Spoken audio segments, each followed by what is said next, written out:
Bollywood star Shahrukh Khan की एक नई मूवी आई है डंकी। इस मूवी के आने के बाद लोग गूगल पर जाकर ये सर्च कर रहे हैं कि आखिर ये डंकी का माजरा क्या है। दरअसल ये डॉलर कमाने का पूरा खेल है। जिसको डॉलर कमाने होते हैं, अवैध रूप से अमेरिका या यूके जाना होता है, वो इस डंकी शब्द के बारे में ज़्यादा अच्छे से जानते हैं, क्योंकि उनका इनसे काम पड़ता है। डंकी एक रूट है, जिस रूट का जो अवैध रूप से अमेरिका या यूके जाने के लिए इस्तेमाल करते हैं, वो एक पूरे रूट का नाम डंकी है और इसी कारण से इसे डंकी रूट का नाम दे दिया गया और नाम दिया है पंजाबियों ने। सबसे ज़्यादा भारत से अवैध रूप से अमेरिका जाने वाले लोगों की संख्या भी पंजाब के ही लोग हैं जो अवैध रूप से अमेरिका जाते हैं। इसके बाद गुजरात व आजकल हरियाणा के भी युवा ज़्यादा अमेरिका जाना पसंद कर रहे हैं। उन्हें भी ऐसा लग रहा है कि डॉलर कमाने का चस्का लग चुका है और इसी कारण से ये लोग इस अवैध रूट का इस्तेमाल करते हैं। किसी भी देश में अवैध रूप से घुसने का जो तरीका है, घुसपैठ करने का, उसे ही डंकी रूट का नाम दे दिया गया और इसी पर यह शाहरुख खान की पिक्चर बन रही है।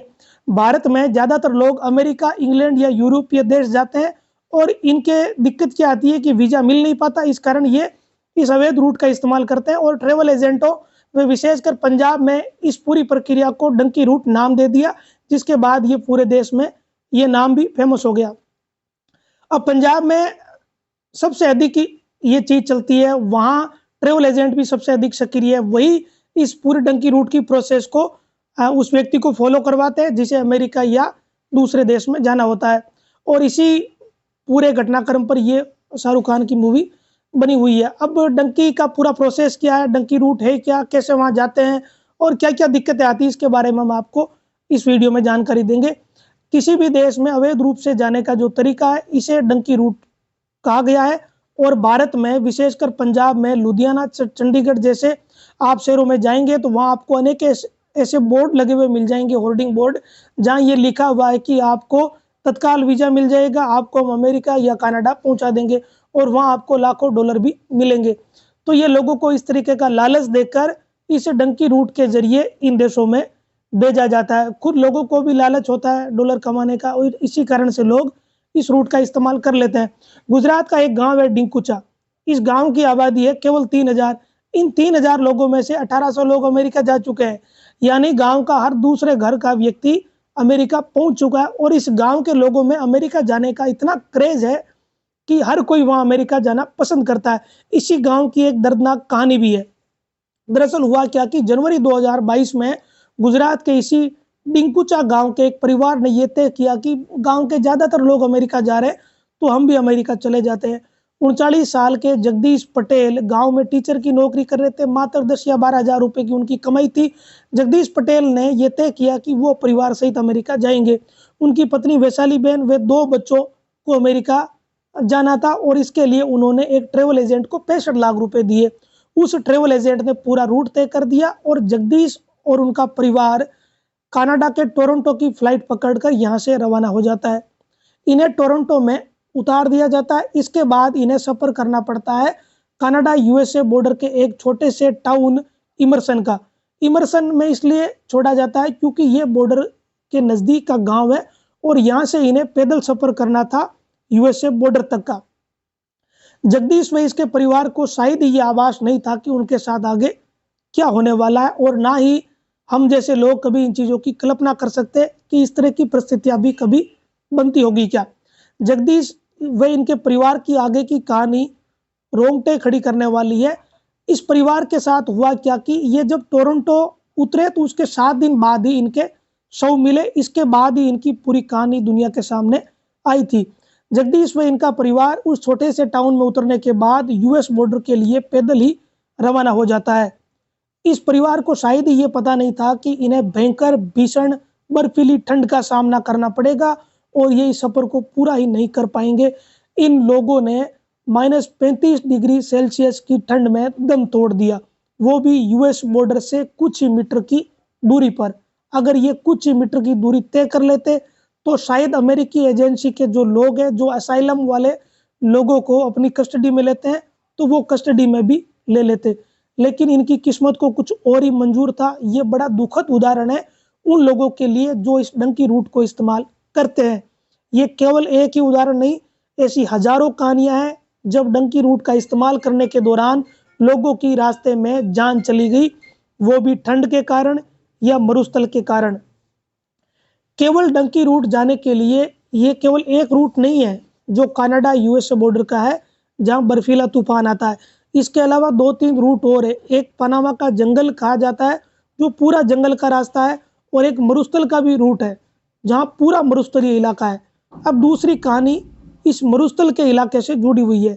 बर्फीले तूफान में किस तरीके से लोगों की जान जाती है, वो कहानी आपने जगदीश के परिवार की सुनी। एक और कहानी सुनाते हैं, वो उससे भी ज्यादा चौंकाने वाली और हैरत में डालने वाली है कि लोग डॉलर के लालच में अपने पूरे परिवार को ही खत्म कर देते हैं। दूसरी कहानी है पंजाब की 6 साल की गुरप्रीत कौर की। दरअसल गुरप्रीत कौर की मां ने यह तय किया कि पंजाब के खूब सारे लोग जब अमेरिका जा रहे हैं तो वो भी अमेरिका जाएगी, अपने सपनों को पूरा करेगी। गुरप्रीत की मां ने एक एजेंट के जरिए अमेरिका पहुंचने की ठान ली। गुरप्रीत जो कि 6 साल की थी, इसके एक और भी बहन थी जो उससे 2 साल बड़ी थी। गुरप्रीत की मां अपनी दोनों बेटियों के साथ अमेरिका का रुख कर लेती है। ये सभी अमेरिका मेक्सिको के बॉर्डर के पास एक मरुस्थल में फंस जाते हैं। एरोजोना मरुस्थल इसे कहा जाता है। इस पूरे मरुस्थल में ये लोग पैदल सफर तय करते हैं अमेरिका मेक्सिको बॉर्डर के दौरान, मेक्सिको से अमेरिका पहुंचने के लिए। लेकिन ये मरुस्थल इतना लंबा और इतना यहाँ गर्मी रहती है कि जो छोटे बच्चे हैं इन्हें प्यास लग जाती है गुरप्रीत को, और गुरप्रीत प्यास के लिए तड़प उठती है। तब उसकी माँ ये तय करती है कि इसकी बड़ी बहन के पास इसे छोड़कर मैं जाती हूँ, और खुद पानी ढूंढने के लिए इस मरुस्थल में निकल जाती है। लेकिन मरुस्थल में कहाँ पानी मिलने वाला था। गुरप्रीत की माँ को तो पता ही नहीं होगा कि ये मरुस्थल किस तरीके का है, क्योंकि ये तो पहली बार इस रास्ते पे गई है। गुरप्रीत की माँ जब वापस आई, तब तक उसकी 6 साल की बेटी इस दुनिया को अलविदा कह चुकी थी, वो दम तोड़ चुकी थी। अब इस तरह के अनेकों उदाहरण हैं, जब कोई बर्फ में मारा गया, कोई मरुस्थल में मारा गया, या कोई उस पनामा के जंगल में मारा गया। वो जंगल तो इन दोनों रूट से भी ज्यादा खतरनाक है। फिर भी पंजाब, हरियाणा व गुजरात के लोग डॉलर के लालच में इन सारे रूटों पर चलते हैं। जो सबसे मशहूर डंकी रूट है, जो सबसे ज्यादा प्रसिद्ध है, वो इस तरीका का है कि पहले आपको लैटिन अमेरिकी देशों में जाना पड़ता है, जैसे इक्वाडोर, बोलिविया, गियाना जैसे ऐसे देश हैं जो जहाँ सहूलियत है भारत के लोगों को कि उन्हें वहां पहुंचने के बाद वीजा मिल जाता है, वीजा ऑन अराइवल। तो भारत के लोग क्या करते हैं, जो इस डंकी रूट को इस्तेमाल करते हैं, ये पहले लैटिन अमेरिकी देशों में जाते हैं। वहां जाने के बाद ये तत्काल वीजा की अप्लाई करते हैं और इन्हें वीजा मिल भी जाता है। अब इसके अलावा कुछ देश और है, ब्राजील व वेनेजुएला, यहाँ भी भारत के लोगों को आसानी से टूरिस्ट वीजा मिल जाता है। तो ये देश अमेरिका से थोड़े दूर है। अब एक इसमें एक बात अहम और है कि अमेरिका से जो देश जितना नजदीक है, भारत के लोगों के लिए वीजा मिलना उतना ही मुश्किल है। यानी जो अमेरिका के सीमावर्ती देश है, वहां का वीजा भारत के लोगों को नहीं मिलता। तो फिर वो क्या करते हैं, उस तीसरे देश को देखते हैं जो उसकी सीमा के नजदीक है। तो ये इस तरह के पूरे रूट को इस्तेमाल करते हैं, और इसी कारण से फिर भारत के लोगों को 2 या 3 देश पार करने पड़ते हैं। जैसे मेक्सिको पार करना पड़ता है, मेक्सिको के बाद अमेरिका आता है। तो ये पूरे इस नेटवर्क को इस्तेमाल करना पड़ता है। अब ये तय कौन करता है कि आपको कौन से रूट पे जाना है, ये तय करते हैं वो ट्रेवल एजेंट। जो व्यक्ति जा रहा है उसके बिल्कुल ही बस में नहीं है कि वो ये तय करेगा कि मरुस्थल से जाएगा, या पानी वाले मार्ग से जाएगा, या मेक्सिको वाले जंगल से जाएगा। ये किसी के बस में नहीं है, ये वो ट्रेवल एजेंट ही तय करते हैं। होता है क्या है कि ट्रेवल एजेंट का एक पूरा नेटवर्क होता है, मानव तस्करी का पूरा नेटवर्क इसे कह सकते हैं। ये नेटवर्क के लोग ये पता करते रहते हैं हमेशा कि आज एजेंसी के लोग किस रूट पे ज़्यादा सक्रिय है। अगर मरुस्थल वाले रूट पर एजेंसी ज़्यादा सक्रिय है, तो फिर उस पूरे समूह को पानी वाले मार्ग से ले जाएंगे, या फिर जंगल वाले रूट से सफर करवाएंगे। और जंगल वाले रूट में अगर ज़्यादा एजेंसी सक्रिय है, तो फिर मरुस्थल वाला या फिर दूसरा रूट जो बर्फीला रूट है। अब इन देशों के बीच दुनिया भर का फर्क हो रहा है। इसी कारण से कई लोग 6-6 महीने तक अटक जाते हैं।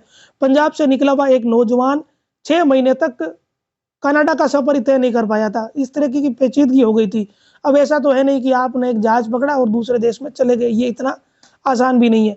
और सबसे ज्यादा अगर मुश्किल सफर आपको इस डंकी रूट का समझना हो, तो वो पनामा का जंगल है। इसकी ज्योग्राफी कुछ इस तरीके की है कि आपको कोलंबिया के बाद संकरा रास्ता पार करना पड़ता है मेक्सिको जाने के लिए। ये पूरा एक संकरा जंगल है। फिर आप मेक्सिको से अमेरिका पहुंच जाते हो। वो जो डोनाल्ड ट्रंप ने पूरी एक लंबी चौड़ी दीवार बना रखी है उसको फांद कर। अमेरिका व जो मेक्सिको का बॉर्डर है, इससे पहले ये पूरा जंगल है, जहां घुसने के लिए आपको पहले कोलंबिया देश में घुसना पड़ेगा, और कोलंबिया देश में घुसने के बाद आप पनामा के जंगल में घुसोगे। आपको पैदल सफर करना है, तब जाकर आप मेक्सिको में पहुंच पाएंगे, और मेक्सिको के बाद आप पहुंच पाओगे अमेरिका में।